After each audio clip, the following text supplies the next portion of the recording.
نحمده ونصلي ونسلم على رسوله الكريم اما بعد۔ سیدنا ابو ہریرہ رضی اللہ تعالی عنہ بیان کرتے ہیں کہ رسول اللہ صلی اللہ علیہ وسلم نے فرمایا، ان اللہ طیب لا يقبل الا طیبا۔ اس بات میں ذرہ برابر بھی شک نہیں کہ اللہ تعالیٰ کی ذات پاکیزہ ہے اور وہ پاکیزہ چیزوں کو ہی پسند کرتی ہے۔ وَإِنَّ اللَّهَ أَمَرَ الْمُؤْمِنِينَ بِمَا أَمَرَ بِهِ الْمُرْسَلِينَ، اور بے شک اللہ تعالیٰ نے مومنوں کو وہی حکم دیا ہے جو اس نے اپنے رسولوں کو دیا تھا۔ وہ حکم نبی کریم صلی اللہ علیہ وسلم نے قرآن کریم کی آیات میں پڑھ کر سنایا۔ یہ سورہ مومنون کی 51 نمبر آیت مبارکہ ہے۔ اس میں فرمایا گیا کہ یا ایھا الرسل کلوا من الطیبات واعملوا صالحا، اے رسولوں کی جماعت، تم پاکیزہ چیزیں کھاؤ اور نیک اعمال کرو۔ انی بما تعملون علیم، اور میں وہ سب کچھ دیکھتا ہوں جو تم کرتے ہو۔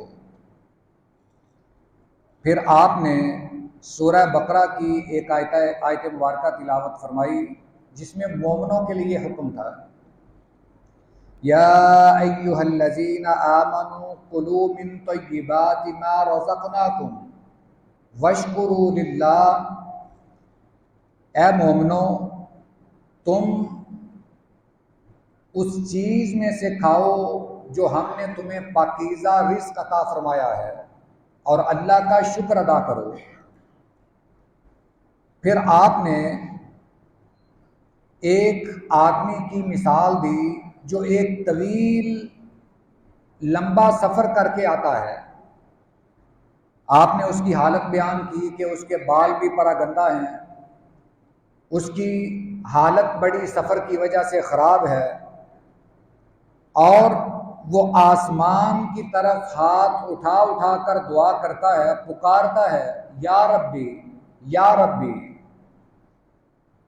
آپ نے فرمایا وَمَطْعَمُهُ حرام، اس کا کھانا حرام کا ہے، وَمَشْرَبُهُ حرام، اس کا پینا بھی حرام کا ہے، وَمَلْبَسُهُ حرام، اس کا لباس بھی حرام کا ہے، وَغُذِيَ بِالْحَرام، اس کی تو پرورش ہی حرام کے مال سے ہوئی ہے۔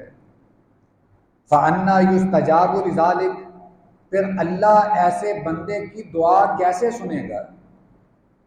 یہ بخاری شریف کی حدیث، یہ مسلم شریف کی حدیث مبارکہ ہے، ترمذی شریف کے یہ الفاظ ہیں۔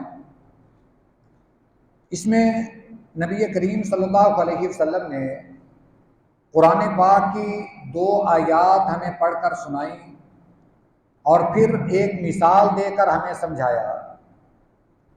اللہ تعالیٰ نے اپنے پیغمبروں کو یہ حکم دیا تھا کہ جو میں نے تمہیں پاکیزہ چیزیں عطا کی ہیں تم ان میں سے کھاؤ۔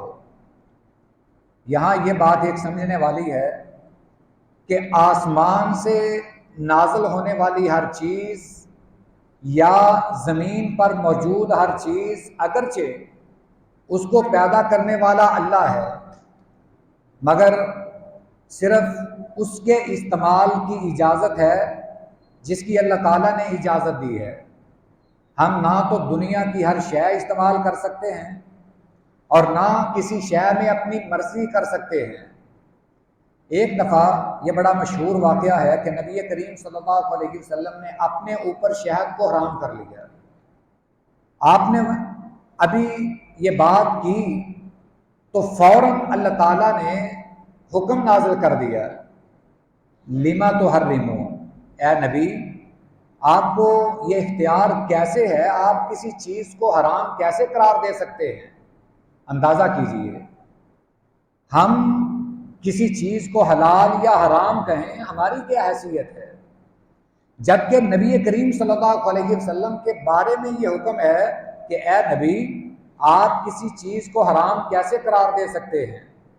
اس میں ایک بہت بڑا امتیاز یہ ہے کہ ہمارے اسلام کی الف سے لے کر یا تک جو تمام کی تمام عبارت ہے وہ آسمان سے نازل شدہ ہے۔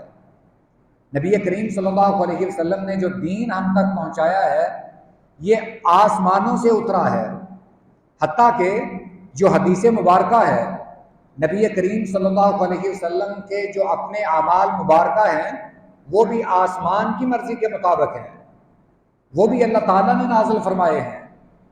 آپ اپنی مرضی سے کچھ نہیں کہتے۔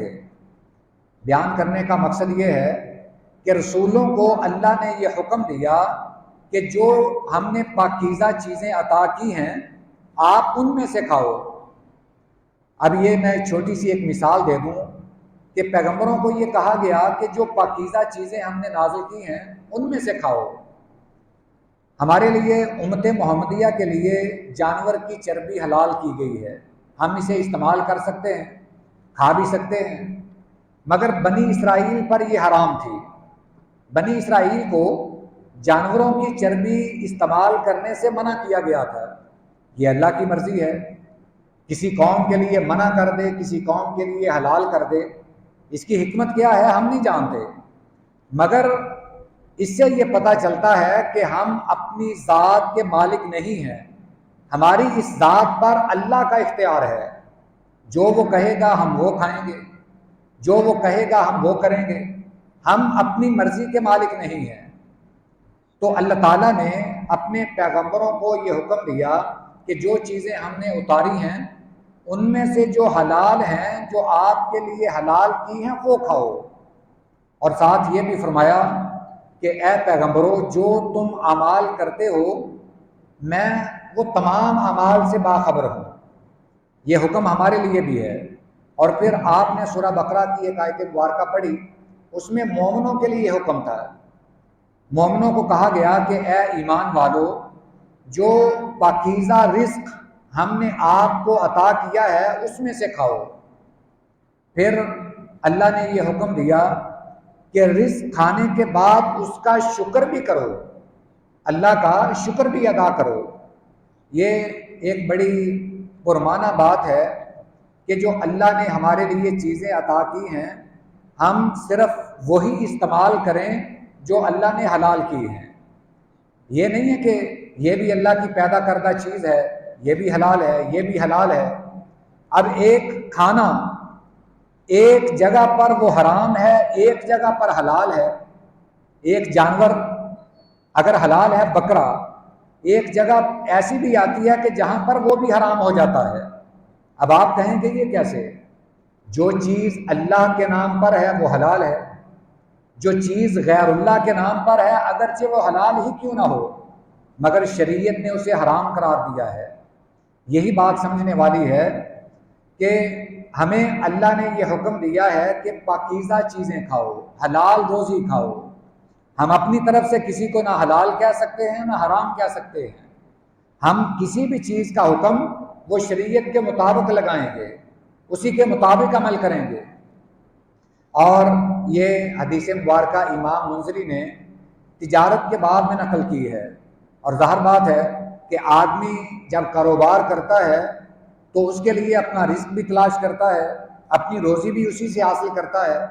اس کے لیے رزق جب ہم حلال تلاش کریں گے اس کے لیے ہمارے کاروبار کا حلال ہونا یہ سب سے ضروری ہے۔ اللہ تعالیٰ سے دعا ہے یہ باتیں ہمیں سمجھنے کی توفیق عطا فرمائے۔